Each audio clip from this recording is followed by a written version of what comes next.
There's more than 200 companies that are doing drones today. When we were getting certification in 2022, we were 6. Ukraine today represents the non-stop field where the speed of innovation or the cycle from version 1 to version 2, version 3 is today not years, but days and months and weeks. We shouldn't underestimate the enemy. The electronic industry is weak in Russia, but it exists. How they are getting access to some of the latest, and can they get access to the latest innovation in chips? We need to drive both innovation, speed, technology integration, a lot of tools that emerged available today for innovation in the military attack should be implemented in the military attack. Hello, everybody. This is Brian Bonner, host of Ukraine Calling. And today's program is going to be a winner. We are in the midst of a high-stakes technological arms race, and whoever wins is likely going to win this war that Russia has inflicted on Ukraine. So there's nobody better to go to, because for the last more than a decade, wherever there's innovation in Ukraine, Dmytro Shymkiv is either at the center or very close to the center. Welcome to the program. Thank you very much, Brian. Very happy to be here. So there's a lot to talk about, and it's an ever-changing field.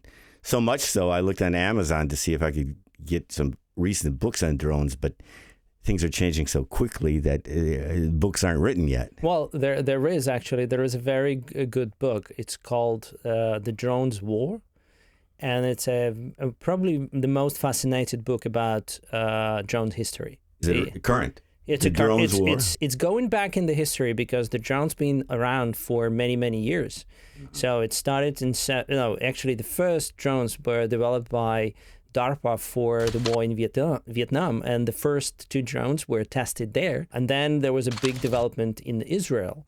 And then there was a serious set of events and transition that happened in the United States with the new technology evolving and being used, but in a slightly different perspective. And then there was a development in Iran, in Turkey, and globally. So that's all in this book. History. It's a great book, actually. Do you remember who wrote it? I need to look up. But it's a new book. It's relatively new. Well, I've listened to it through Audible a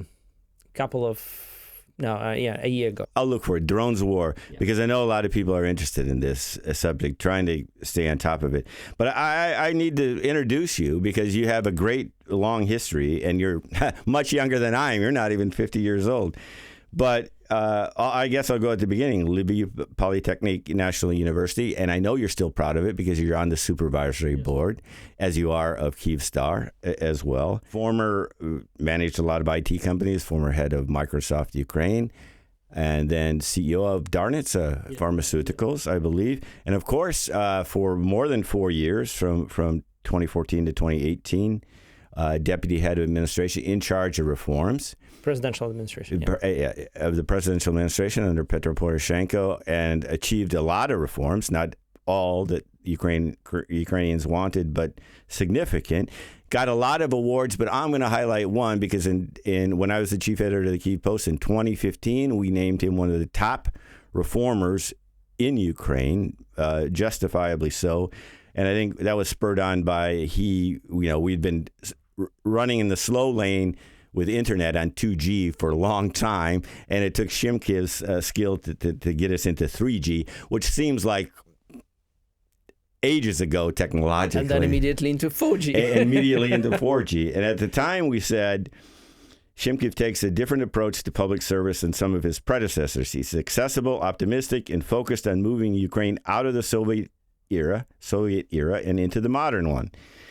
He is also pushing for more transparency in government, including online access to public information. Greater transparency alone is a strong deterrent to corruption.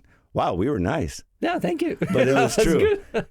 So I'm just going to set the table because there are some. I really want to get your thoughts because some people believe what's happening in drone warfare since the full-scale invasion is going to revolutionize military spending to the point where we don't need big Navy ships because they're just sitting ducks for these sea baby drones, which are like speedboats with that.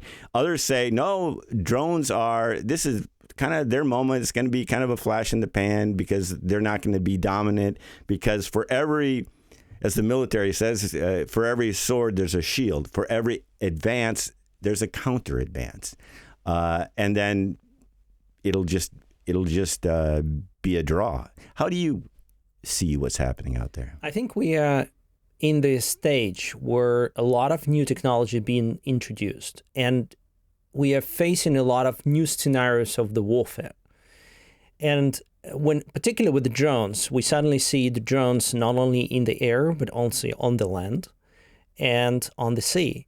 And it's not a secret. Some of these technologies being around, and they've been used and developed, unfortunately not being paid a lot of attention from different commanders.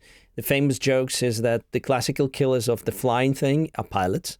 The same thing with the ships. There was a very great story from Lockheed when they were developing a stealth ship, and the main reason why it was killed because there was no bridge. So there is a lot of technology and innovation that's emerging. What is important is that I still believe that the big ships, big planes, big technology will still be around. Why? Because they carry a different firepower. They carry a different suppression, different payloads. They create a certain deterrence and create a pressure on the enemy. At the same time, they will have to look for the defensibility. So because the new small, let's say if we're talking about Sea Baby or other type of sea drones, they will be around, and they're going to kind of accelerate. Their development will accelerate. At the same time, there will be a lot of questions about defense. So the evolution is not only technology and how they can be suppressed, but how you can walk around the technology, how you can bypass technology, how you stop the technology advancing to your ships, to your bases, to your troops, and that creates a non-stop spiral of innovation. A lot of offense and a lot of defense. How do we assess the public, who is ahead and who is behind? Because, when two teams are playing football, neither team has to be great. You just have to be better than the other team. I think that we will be seeing the pace of innovation is continuing. So it's not Ukraine today represents the non-stop field where the speed of innovation or the cycle from version 1 to version 2, version 3 is today not years, but days and months and weeks. And that's the solution. The moment you implement solution, you immediately introduce new version, you get to the battlefield, you see it working, you make immediately adjustments. So the cycle in Ukraine for a lot of innovation is at a higher pace than anything that happens elsewhere. Including Russia. Including Russia. Russia is also innovating. I think, which is important, we shouldn't underestimate the enemy. The enemy has a good engineering school. It's not a secret. It's always been there. Russia directing a lot of its resources to military production. Russia has good electronic engineering, and we see it with electronic warfare. Russia has access to space, and we always seen the deployment of satellites with a lot with ambiguous question, which been addressed by American president and intelligence agencies. What Russia intends to do with the space. Russia has fleets, etc. Yes, there is a lot of questions about sustainability in this. The electronic industry is weak in Russia, but it exists. And the question is that how they are getting access to some of the latest, and can they get access to the latest innovation in chips, in the AI capabilities? Would China continue to sell them this in the hidden ways? What's the engagement with Iranians and so on? So I think we need to be ready, and the free world, need to be ready with the pace of innovation much higher, faster, as well as innovative, but also affordable. Because question about Russia can bring a lot of inexpensive stuff to the battlefield in big volumes. And we need to take this into account because the Second World War demonstrated to the world that a super professional equipment developed by Nazi Germany can be suppressed by the quantity of, T-34 is not sophisticated tank. But at the same time, the abundance of the production can create a suppression on the opposition. So that's why we need to drive both innovation, speed, technology integration, a lot of tools that emerged available today for innovation in the military attack should be implemented in the military attack. Numerically, Russia is superior to us. I mean, 3 times the population. And unless we have our Western partners, financially, they're superior. Is this an aspect that Ukraine can win? First, I think the fundamental principle for us in this discussion is the will of Ukrainian people and Ukrainian armed forces to fight back. So we're not going to surrender. We're going to fight back. We will, and today we are demonstrating the development and the progress and ability to stop Russian of advancing is because both of the will of Ukrainian soldiers on the battlefield, but at the same time, the enormous support that Ukraine is getting from our international partners, United States, Britain, I can know Germany, and we just can go a list of the countries, NATO countries who are helping us with both technology, tools, weapons, and armor, and especially advanced armor that enabled us to stop with the precision strikes, with the precision targeting of enemy to stop Russian advancements. In the camp of West plus Ukraine versus Russia plus China plus North Korea, you think our side can dominate? And I also believe that none of the empires ever in the world, there is a history, all empires that try to cling to their empire failed. Okay. And you can go through the 20th century after the Second World War, and many, many famous cases. We look at the Britain, we look at the Netherlands, we look at the France, we look at many, many places who had extension of their empire, trying to cling to this empire concept, and all failed. And the free world... Hopefully this war will put the final dagger into this dying Russian empire. Absolutely. And that's what I solely believe. But we should be worried about the consolidation of their strong players, the axis of evil. We're talking about Russia, Iran, North Korea, and China. And China, looking to me, I know that there is a lot of different political view, is in the enemy camp. Yeah, it clearly is that way, which is a bit odd because they are really dependent on a robust global economy and export economy. At the same time, they decided to engage in the way to support Russia. Yes. in this with the solution equipment, smuggling the bits and pieces. They're to basically fight Ukraine. Right. It looks like they want to help Russia more than they want a stable environment. I guess we go into digress, but it's interesting that you view drones, which is pretty much your life now, professional life, as just important but integral part. Not going to replace tanks, soldiers. In terms of AeroDrone, so I when the war started, I became a partner in AeroDrone. AeroDrone makes heavy lifting, big planes. We carry significant payload. We have 2 models. One carry 80 kilos payload, another 300 kilos payload. So heavy lifting drones carrying a significant payload, fully autonomous. That's the future. There will be a lot of tools. Autonomous vehicles on the land, autonomous vehicles in the air. But the question is that how you can bring the capability of the piloted platforms to unpiloted environment or uncrewed tools. And that's one of your tasks. And this is one of the things that's evolving. And the payload is explosives, you're talking. Well, it can be anything. It can be explosives, can be kinetic, it can be anything, can be rescue, can be ISR, can be. There is abundance of the scenarios to be used.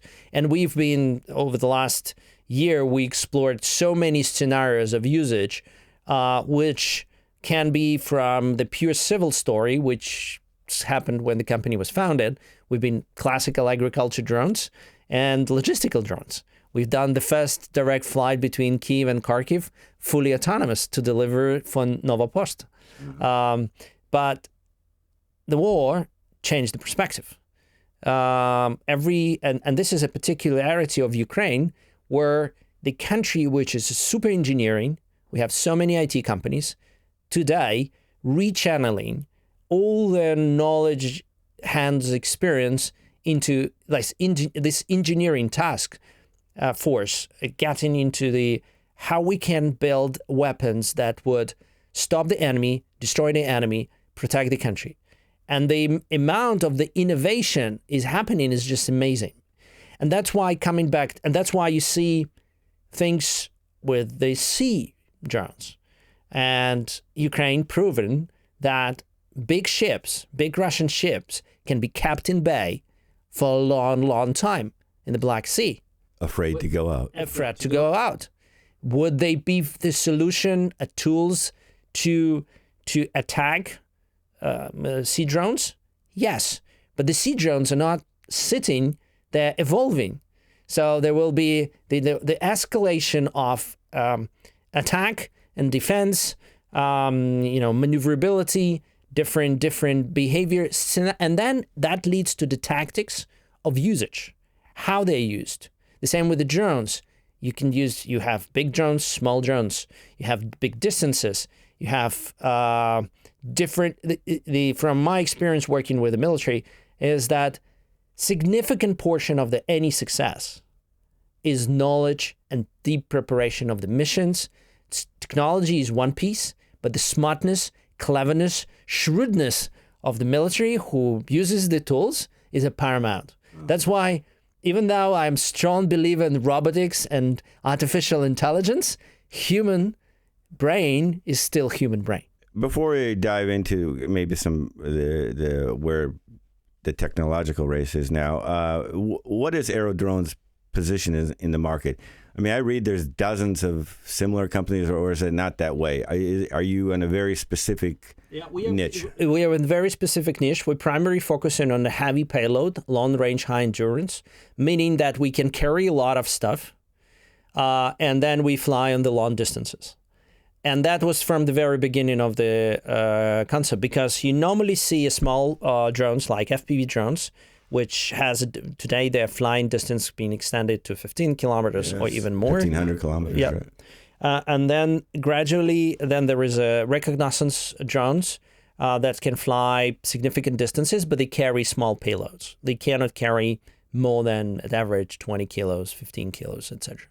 And now, our niche is anything, anything heavy, it's us. Okay. Super heavy, it's us. Right. So, because that creates a possibility of delivering, if you're talking military, a lot of different capabilities for the military, because every powerful armor weighs a lot. So, or if you want to fly somewhere far, you need big tanks. They weight, gasoline weights. Mm-hmm. So you need tools that would enable you to fly long distances. And so is your main client Ukrainian military? Today, yes. So from the budget, okay. That's interesting. And you probably know where the tech talent is. Are you getting enough? This is difficult. I think that Ukraine has a lot of talents. A lot of talents are now serving in the Ukrainian armed forces, and I appreciate and thank you them for doing this. Some talents left the country due to their personal beliefs, needs, family needs, and so on. There's a lot of people in the country which are involved in the development of different technologies. Just giving you a number, there's more than 200 companies that are doing drones today. Think about this. When we were getting certification in 2022, we were 6. And there was a kind of... in 2022, 6? Yeah. And now 200? Yes. Are they legitimate companies? Yes, they're all legitimate companies. They're all supplying through the government. They're certified by Ukrainian Ministry of Defense to be officially that products can be used, procured, and utilized.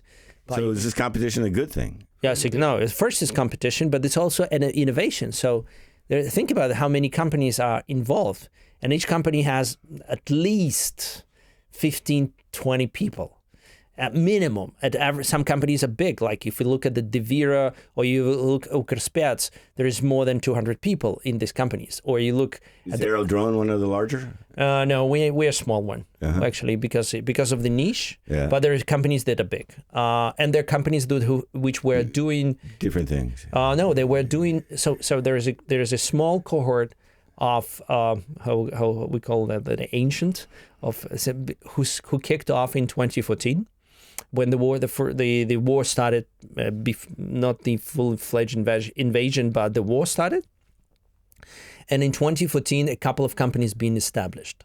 Right. And these companies started where they were pioneers in the drone business. They were developing first drones for Ukrainian armed forces and so on. And this is very prominent companies, but there are few of them. I think 3 or 4.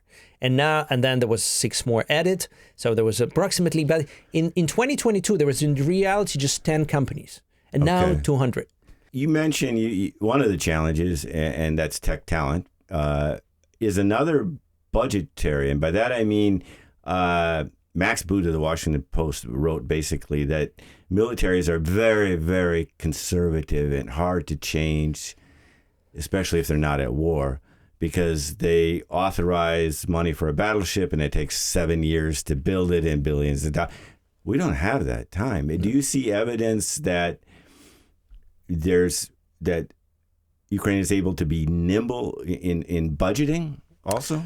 Well, Ukrainian budget has limitations. We're living through, as you very well aware, that we live in significantly from this funding and financial support that we're receiving from our international partners, and that there is tons of needs that the Ukrainian budget need to spend money on. Then there is different priorities within the armed forces. So there is a big need by Ukrainian armed forces, and there was still an issue of the funding that's available to all these 200 companies. Never enough.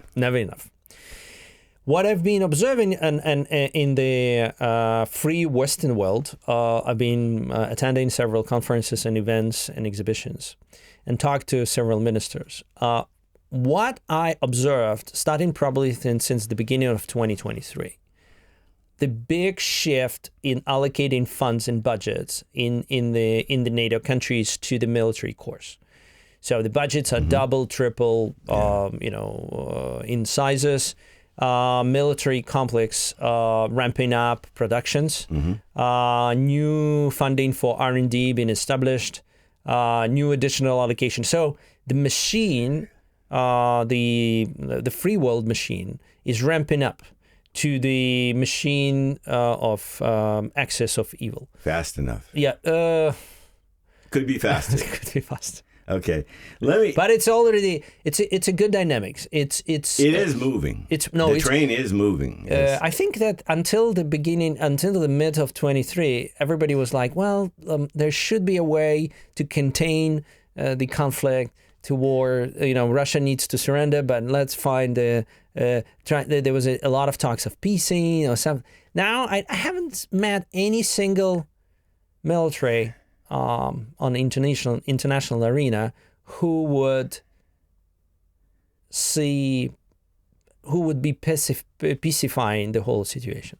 Unfortunately, and then we have all these other conflicts breaking out, the Mideast and Korea, and you would China, always see Taiwan. Somebody from the axis of evil. That's right. Here and there, and they're kicking it off, trying to provoke the free world.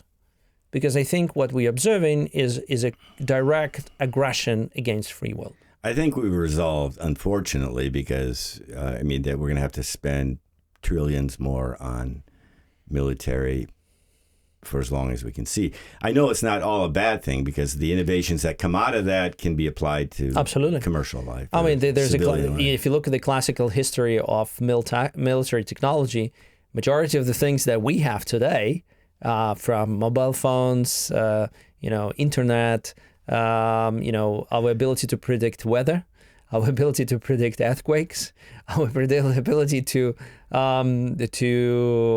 do computing, a significant amount of computing power and so on, was driven by military technology. I wonder why that is, because probably the life and death nature of this competition, right? If you lose, you're dead. Sure. If you win, you live. And I think that, but at the same time, I must say, looking at this pace of growing the amount of weapons, the world could have worked on their healthcare issues, space research, scientific research. We could have the best schools. We could have the best environment. We could have repaved every road in Ukraine, and. Yeah, but I'm also looking in the global perspective. Yes. It's like we could have the humankind could move into different capabilities.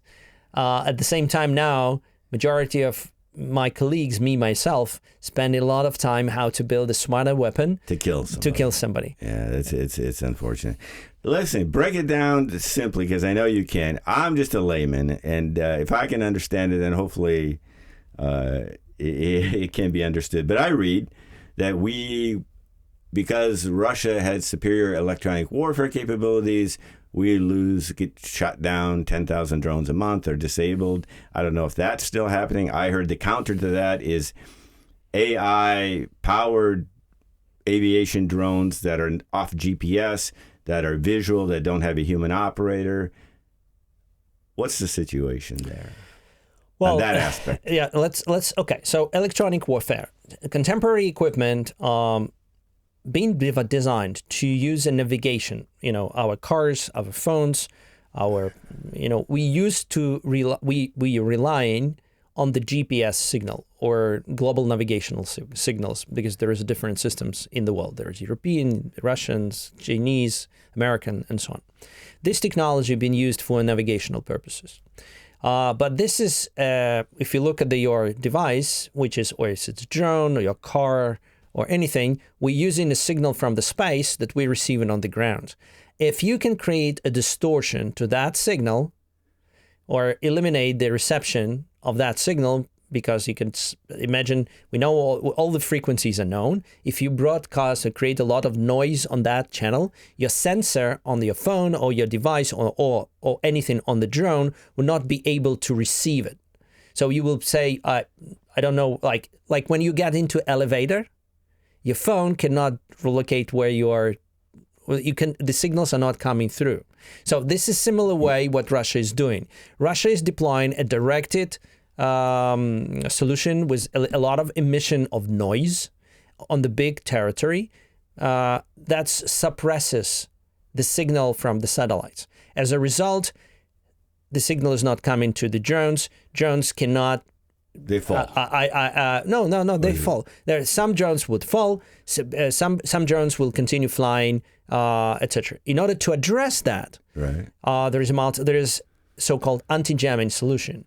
So the solution that would deselect noise, very similar how we are receiving a signal from the Hubble, this telescope.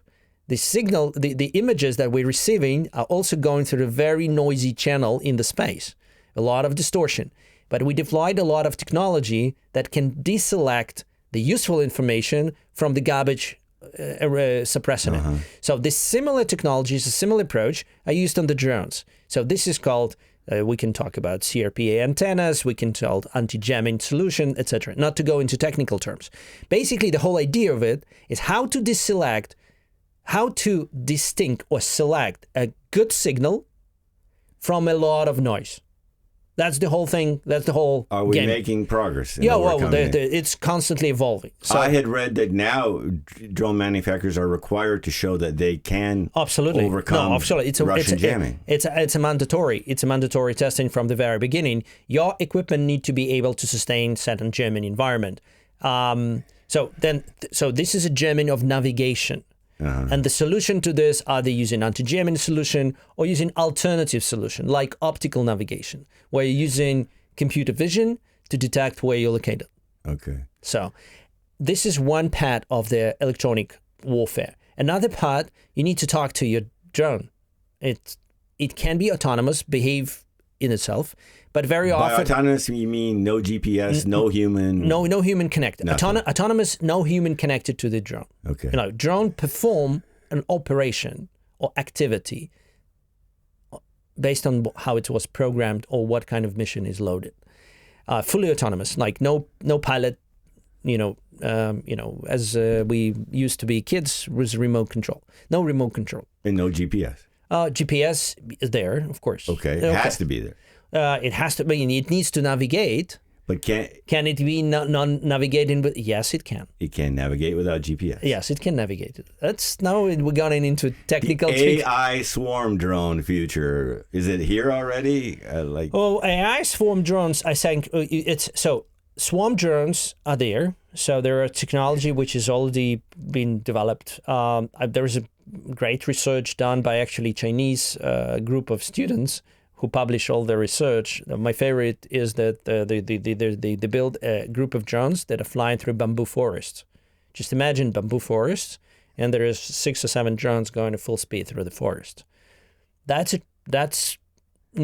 as a swarm, because swarm, there's one person controlling multiple drones instead of one person controlling one drone. Yeah. So that's talking about swarm. AI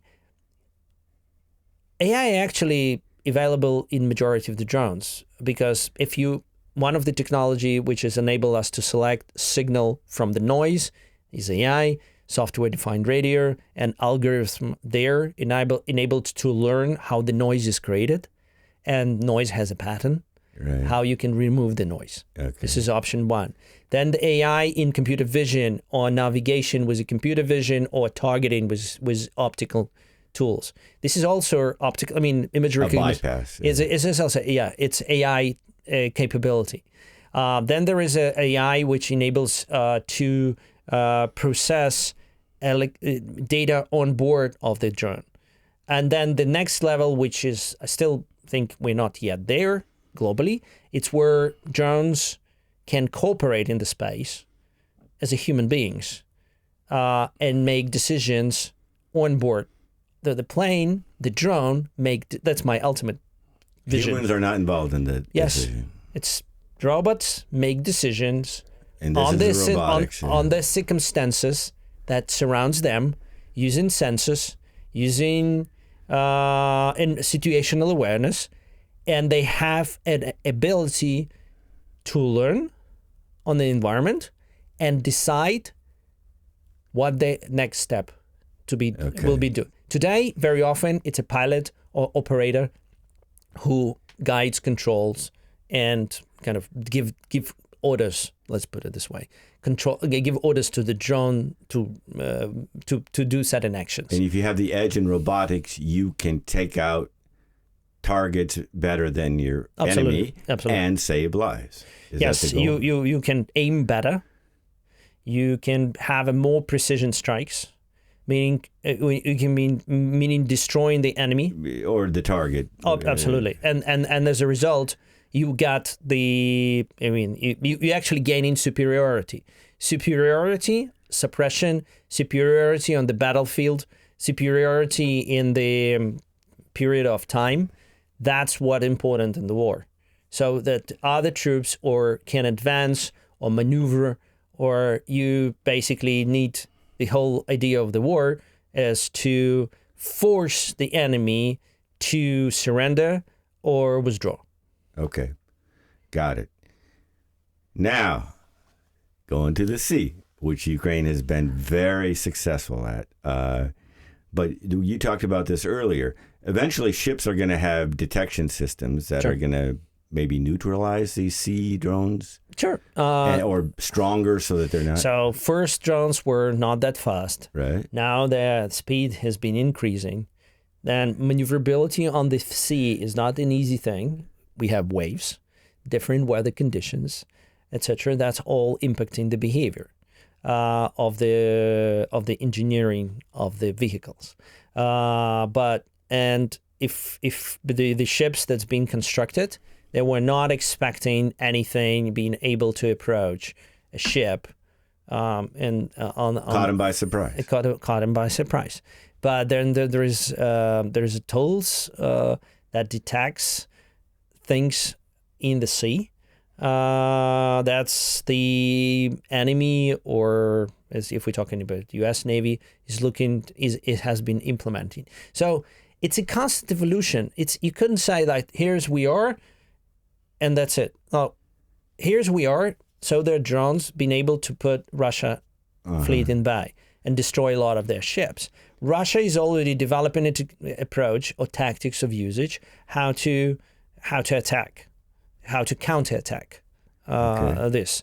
But Ukrainian developers are not sleeping. So So they're understanding their tactics. So how you develop a tactics or solution that can counter this and create still this. And it's going to be due the evolution where the whole idea is that in the military is that how you increase the cost of the enemy losses with the less cost on our side. The same thing, if enemy has to spend a lot of money to deter or detect the approaching vehicles or solutions, we need to take this also into account. So this is a big equations that's going on in terms of military technology innovation. And we're not going to know until the end who won. I think that it's never ending. I mean, it's never ending. It's both ability to innovate, and second is ability to produce and ship and deliver with the necessary costs for this. So the ability of the financial system to support the innovation and industry to actually produce it in the volume. Talent, you can because you can produce a super sophisticated tool, which can production of this one tool takes 5 years. Well, we don't have 5 years. We don't have 5 years. We have to. That's why FPV drones become so successful. Easy to maintain, easy to operate, create a new destruction on the battlefield. And cost it. Yes, exactly. But FPV drones, in a very simple version, like when your Mavic being attached, different bombing capability, were used in Iraq War. A lot of U.S. Marines are writing this in their memoirs about what ISIS has been using against U.S. armed forces in Iraq. But today, in the war in Ukraine, this all becomes scaled, and the drones become faster. So FPV is very fast drones. You need to be very skilled pilot to be able to operate it. And that requires a different training, etc. But they can carry now a payload. There is a lot of possibility to control them on a longer distance with a lot of technology implemented. That creates a possibility of increasing the gray zone. Because the further FPV are flying, the bigger gray zone between two armies. And that's good? No, it's moving. The more we push the enemy further from us, away. Whereas so that creates distance. And ideally, if we can reach the distance that artillery cannot reach, that's fantastic. We're safe. Yeah, it's basically, yes, we have constantly to maintain this distance with the different tools, but the idea is like this. Well, there's so much more to talk about, but this is an area where Ukraine has shined internationally, and I think that I hope it has many more successes. I'm sure AeroDrone with you there will have its share of successes. Dmytro Shimkiev, I really appreciate you being here. Brian, thank you very much for having me. And it's always brilliant opportunity to speak with you. And I appreciate you having me here. I always learn. I feel like I'm in university for free tuition. That's it for today. I'm Brian Bonner, your host at Ukraine Calling. You can watch us on YouTube. You can watch us on the website or wherever you get your podcast. Join us again next week, and we will have another great episode.